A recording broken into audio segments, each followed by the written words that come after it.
وعلى آل سيدنا ومولانا محمد وبارك وسلم. اعوذ باللہ من الشیطان الرجیم. بسم اللہ الرحمن الرحیم. چھٹے پارے کی آخری آیت جو ہے وہ باقی ہے. اللہ رب العزت نے ارشاد فرمایا لَتَجِدَنَّ أَشَدَّ النَّاسِ عَدَاوَةً لِلَّذِينَ آمَنُوا الْيَهُودَ وَالَّذِينَ أَشْرَكُوا، کہ ضرور بھی ضرور تم مسلمانوں کا سب سے بڑھ کر دشمن یہودیوں اور مشرکوں کو پاؤ گے. باقاعدہ تاکید کے ساتھ لَتَجِدَنَّ، لام بھی تاکید کا ہے اور آگے نون بھی تاکید کا ہے. ضرور بھی ضرور تم مسلمانوں کو اشد الناس، سب لوگوں میں سے سب سے زیادہ سخت، اشد پاؤ گے. کیا؟ عداوتن، دشمنی کے اعتبار سے، عداوت کے اعتبار سے، للذین آمنوا، مسلمانوں کے لیے جو ایمان لے کر آئے ہیں ان کے لیے. کن لوگوں کو پاؤ گے؟ الیہود، یہودی جو ہیں وہ سب سے بڑھ کر مسلمانوں کے دشمن ہیں. والذین اشرکوا، اور وہ بدقسمت لوگ جنہوں نے شرک کیا ہے وہ بھی مسلمانوں کے دشمن ہیں اور وہ مسلمانوں کو مٹانے کے درپے ہیں. کیونکہ خود تو ان کو مالک کی بندگی جو ہے وہ نصیب نہیں ہے، اور جو بھی اچھی چیز دیکھی اس کے سامنے جو ہے وہ پیشانی کو جھکا دیا، چاہے وہ پتھر ہے، چاہے وہ درخت ہے، چاہے اپنے ہی ہاتھ سے تراشا ہوا وہ بت ہے، لیکن اس کے سامنے جو ہے وہ پیشانی کو جھکا دیا ہے. تو مسلمانوں کا اللہ وحدہ لا شریک کے سامنے سجدہ ریز ہونا انہیں برداشت نہیں ہے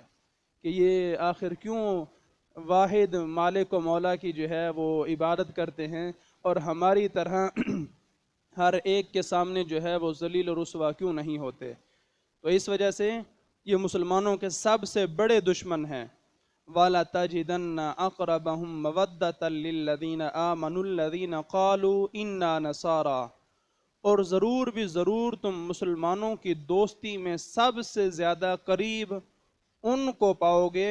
جو کہتے تھے ہم نصارہ ہیں. کہتے تھے، اس پر ذرا توجہ کرنے کی ضرورت ہے کہ جو پہلے نصارہ تھے وہ مسلمانوں کے اب جو ہیں وہ بہت قریبی دوست ہیں اور تم ان کو زیادہ دوست پاؤ گے. اس آیت میں ان لوگوں کی مدح اور تعریف کی گئی ہے جو زمانہ اقدس تک حضرت عیسیٰ علیہ السلام کے دین پر تھے، اور سید عالم صلی اللہ تعالی علیہ وسلم کی بعثت معلوم ہونے پر حضور صلی اللہ تعالی علیہ وسلم پر وہ ایمان لے آئے تو وہ مسلمانوں کے سب سے زیادہ خیر خواہ ہیں. اسی وجہ سے میں نے پہلے کہا تھا قالو انا نصارى، قالو جو ہے یہ ماضی کا صیغہ ہے جمع مذکر غائب کا، کہ جو کہتے تھے، جنہوں نے کہا کہ ہم نصارہ ہیں، یعنی کہ ماضی میں کہا. اب حال ان کا کیا ہے کہ وہ مسلمان ہو چکے ہیں. حضور کے اعلان نبوت کے بعد وہ حضور پر ایمان لے آئے ہیں، اب وہ مسلمانوں کے سب سے زیادہ خیر خواہ ہیں. تو دوسرے اعتبار سے اس کو دیکھا جائے تو پھر وہی آیت میرے سامنے ہے کہ انما المؤمنون اخوہ، کہ مسلمان ہی، مومن ہی آپس میں بھائی بھائی ہیں. تو چونکہ وہ بھی دائرہ اسلام میں داخل ہو چکے ہیں اور مسلمان ہو چکے ہیں، ایمان کو نصیب ہو چکا ہے، اس وجہ سے اب وہ تمہارے سب سے زیادہ خیر خواہ ہیں اور وہ تمہارے سب سے زیادہ قریبی ہیں. اس کے شان نزول کے بارے میں فرماتے ہیں کہ ابتدائی اسلام میں جب کفار قریش نے مسلمانوں کو بہت ایذائیں اور تکلیفیں دیں تو صحابہ کرام میں سے 11 مرد اور 4 عورتوں نے حضور صلی اللہ تعالی علیہ وسلم کے حکم سے حبشہ کی طرف ہجرت کی. ان مہاجرین کے نام جو ہیں وہ یہ ہیں: حضرت عثمان غنی اور ان کی زوجہ محترمہ حضرت رقیہ بنت رسول اللہ صلی اللہ تعالی علیہ وسلم. حضرت عثمان غنی اور حضور کی مبارک بیٹی حضرت رقیہ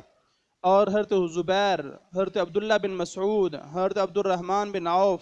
حضرت ابو حذیفہ اور ان کی زوجہ حضرت سہلہ بنت سہیل اور حضرت مصعب بن عمیر، حضرت ابو سلمہ اور ان کی بیوی حضرت ام سلمہ بنت امیہ، حضرت عثمان بن مزعون، حضرت عامر بن ربیعہ اور ان کی بیوی حضرت لیلہ بنت ابی خیثمہ، حضرت حاتب بن عمر، حضرت سہیل بن بیضاء رضی اللہ تعالی عنہم. یہ خوش نصیب لوگ 11 مرد اور 4 عورتیں جو ہیں انہوں نے حضور کے حکم سے حضور کے اعلان نبوت کے 5ویں سال میں رجب کے مہینے میں بحری سفر کر کے حبشہ کی طرف جو ہے یہ پہنچے اور وہاں جو ہے انہوں نے ہجرت کی۔ اس ہجرت کو ہجرت اولا کہا جاتا ہے، سب سے پہلی ہجرت جو ہے اسلام کی یہی ہے جو حبشہ کی طرف کی گئی۔ ان کے بعد حضرت جعفر بن ابی طالب وہ گئے اور مسلمان جو ہے وہ روانہ ہوتے رہے، یہاں تک کہ بچوں اور عورتوں کے علاوہ مہاجرین کی تعداد 82 مردوں تک جو ہے وہ پہنچ گئی حبشہ میں جنہوں نے ہجرت کی۔ جب قریش کو اس ہجرت کا علم ہوا تو انہوں یہ پتہ چلا کہ یہ مسلمان تو ہمارے پنجے سے نکلتے جا رہے ہیں، یہ تو دن بدن جو ہے وہ یہاں سے کوچ کرتے جا رہے ہیں، ہجرت کر کے ہمارے ظلم و ستم سے جو ہے یہ تو بچ رہے ہیں اور حبشہ جا رہے ہیں۔ تو انہوں نے کیا سازش کی، انہوں نے ایک جماعت کو جو ہے وہ تیار کیا، اس کو تحفہ تحائف دے کر جو ہے وہ نجاشی بادشاہ کے پاس جو ہے وہ بھیج دیا کہ تم نجاشی بادشاہ کے پاس جاؤ اور جا کر جو ہے وہ ایک مشن کو مکمل کر کے آؤ۔ وہ لوگ دربار شاہی تک جو ہے وہ پہنچے اور بادشاہ سے انہوں نے کہا کہ ہمارے ملک میں ایک شخص نے نبوت کا دعویٰ کیا ہے اور لوگوں کو نادان بنا ڈالا ہے، معاذ اللہ، یہ لوگوں کو جو ہے وہ بے وقوف اور جناب نادان بنا ڈالا ہے اس نے۔ ان کی جماعت جو آپ کے ملک میں آئی ہے وہ یہاں فساد انگیزی کرے گی، معاذ اللہ، کہ یہ مسلمان جو تمہارے پاس ہجرت کر کے آئے ہیں یہ یہاں پر فساد پھیلائیں گے اور آپ کی رعایا کو باغی بنائیں گے، آپ کی رعایا کو باغی بنائیں گے۔ مسلمانوں کا یہ تاثر دیا جا رہا ہے کہ یہ فساد بھی پھیلائیں گے اور آپ کی رعایا کو باغی بھی بنائیں گے۔ ہم آپ کو خبر دینے کے لیے آئے ہیں اور ہماری قوم درخواست کرتی ہے کہ آپ انہیں ہمارے حوالہ کر دیجئے، آپ انہیں ہمارے حوالہ کر دیجئے۔ کتنے بدقسمت ہیں کہ اگر مسلمان بیچارے ان کے ظلم و ستم سے جو ہے وہ بچنے کے لیے اللہ کے حکم سے حضور کی اجازت سے حبشہ کی طرف ہجرت کر کے چلے گئے ہیں، گھر بار چھوڑ گئے ہیں، سارا کچھ چھوڑ چھاڑ کے اپنی جان کی حفاظت کے لیے، ایمان کی حفاظت کے لیے حبشہ کی طرف چلے گئے ہیں، تو یہ ظالم پھر بھی پیچھے پہنچ گئے ہیں کہ ہم جو ہے ان کو واپس لے کر آئیں اور دوبارہ پھر سے ان پر جو ہے وہ ظلم کے پہاڑ توڑیں۔ لیکن اللہ اپنے ماننے والوں کے بہترین حفاظت کرنا جانتا ہے۔ اور نجاشی بادشاہ نے کہا ہم ان لوگوں سے گفتگو کر لیں گے، یہ کہہ کر مسلمانوں کو طلب کیا اور ان سے دریافت کیا کہ تم حضرت عیسیٰ علیہ السلام اور ان کی والدہ محترمہ کے بارے میں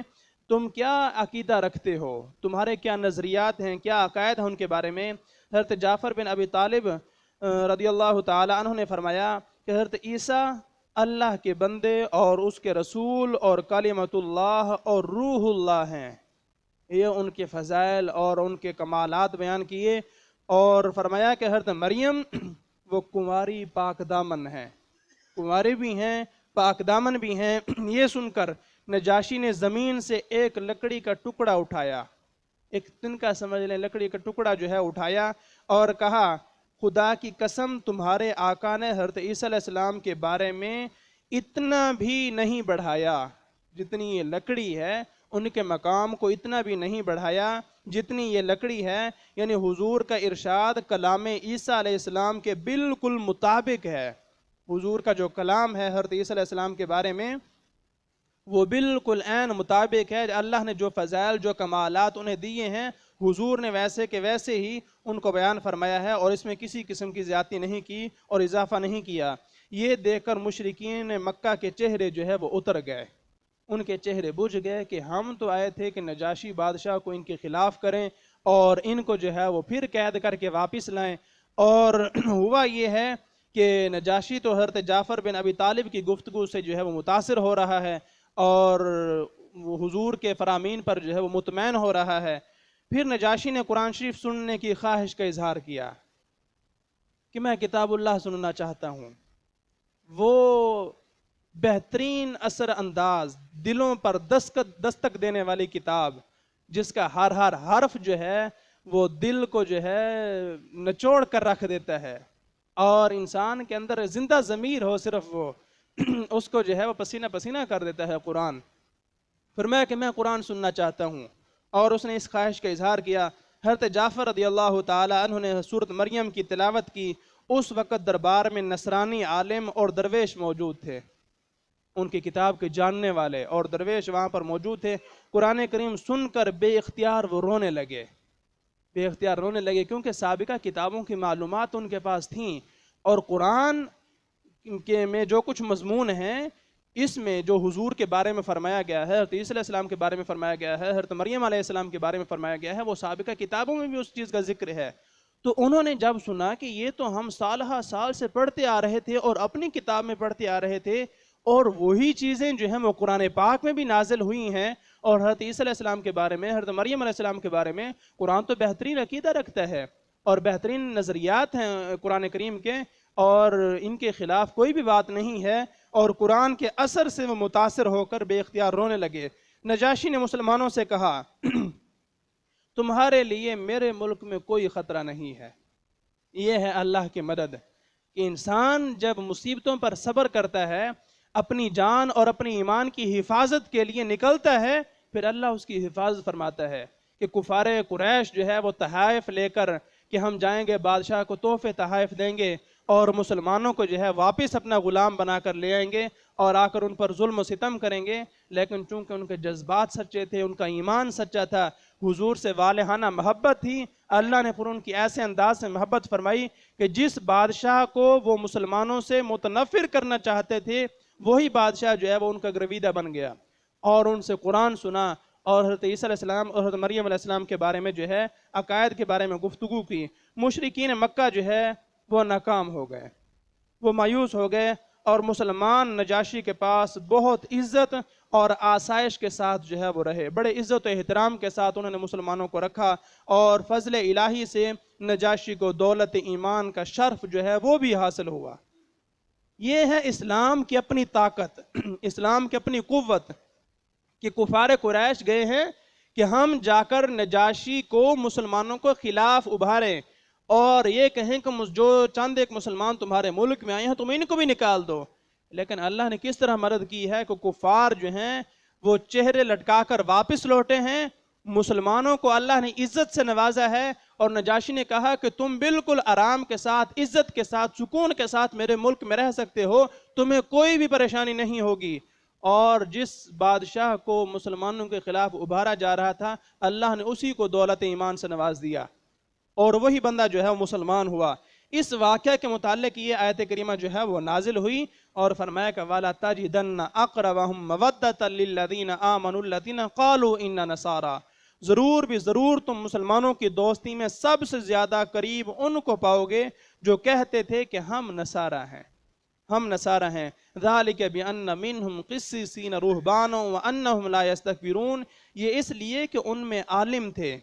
ان میں عالم موجود تھے، اپنے کتاب الہی جو سابقہ کتب ہیں ان کے جاننے والے موجود تھے، وَرُهْبَانًا، اور اس میں درویش بھی موجود تھے، اس میں راہب موجود تھے، اور وَأَنَّهُمْ لَا يَسْتَكْبِرُونَ، ان کی بہترین عادت کیا ہے کہ وہ غرور نہیں کرتے، وہ تکبر کرنے والے نہیں تھے، کیونکہ غرور اور تکبر جو ہے یہ ایسا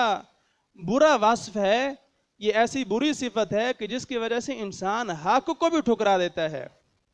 غرور ہے، تکبر ہے، پتہ بھی ہے کہ یہ بات حق ہے، لیکن کیوں کہ جناب میرے خلاف آ رہی ہے، جب یہ میں والا معاملہ چل پڑتا ہے پھر چھٹی ہو جاتی ہے، پھر انسان کو کچھ حاصل نہیں ہوتا۔ تو اللہ نے ان کی ان صفات کو ظاہر فرمایا کہ ان میں عالم موجود تھے، ان میں درویش راہب موجود تھے، اور یہ کہ وہ تکبر نہیں کرتے تھے۔ اس سے ثابت ہوا کہ علم اور ترک تکبر نہ کرنا، عاجزی کو اختیار کرنا بہت کام آنے والی چیزیں ہیں، یہ بہت کام آنے والی چیزیں ہیں، اور انہی کی بدولت اللہ رب العزت کی طرف سے جو ہے وہ بندے کو ہدایت بھی نصیب ہو جاتی ہے۔ اللہ رب العزت کی بارگاہ میں دعا ہے کہ اللہ تبارک و تعالی قرآن و سنت کے مطابق ہمیں اپنے عقائد، اپنے اعمال کو درست رکھنے کی توفیق عطا فرمائے، اور اس کے صدقے ہماری مغفرت فرمائے۔